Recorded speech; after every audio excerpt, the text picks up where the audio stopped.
all feels too predictable, but a bank holiday washout looks likely.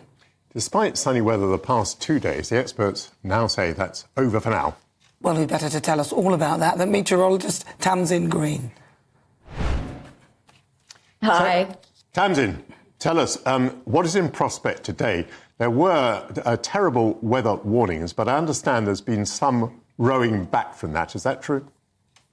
Yeah, so the weather warnings are mainly in place for yesterday. We had thunderstorm warnings in place. For today, it does look like we'll still be seeing some showers, initially starting off in the northwest, then becoming more widespread through the day. The heaviest of them does look to be confined to eastern Scotland, so most of us escaping the worst of these potent showers. Still some showers around though, so you might want to keep your umbrellas handy, but between sunny spells. And it will definitely be a cooler day than what we've seen over the weekend, so temperatures down a notch, only really reaching maybe 16 or 17 degrees at most.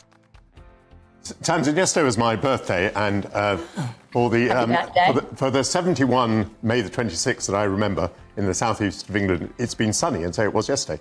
I ate my lunch outside, but a lot of people will be very concerned about that. How is it that at the end of May we're having all this dreadful weather? Yeah, it's been very unsettled lately. We've had low pressure in control, and the jet stream's been powering in with that Atlantic flow, bringing in low pressure systems. We've had a lot of showers, longer spells of rain, and particularly yesterday, the reason for those thunderstorms, we had cooler upper air moving in with warmer surface air. The sun is quite strong this time of year. We have got a good deal of surface heating, and that does lead to instability and thunderstorms and that kind of unsettled weather. Well, look, a lot of people talk about the weather and they talk about global warming and everything else like that. This doesn't feel like this country is getting much warmer at all.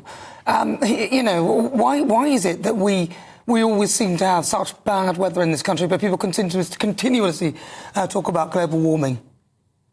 Well, we're just a tiny minority in the grand scale of the globe, really. So it's often easy to say, well, it's been really cold here, it's been really rainy, but, we're not really representative of the whole world. And you've got to look at, take a step back and look at the global temperature trends. And they are rising. That is undeniable that the globe is warming. So that is definitely the case. And, April came in as the 11th month in a row as the hottest on record. So we are continuously seeing these records breaking, even though it doesn't necessarily feel like it here locally in the UK. Well, as you say, looking at the wider picture, doesn't the globe warm and then cool and warm and then cool? Does it not? Are we not in another sort of warming cycle? Because I know we don't want to probably start talking about climate change, but I'm always fascinated about it.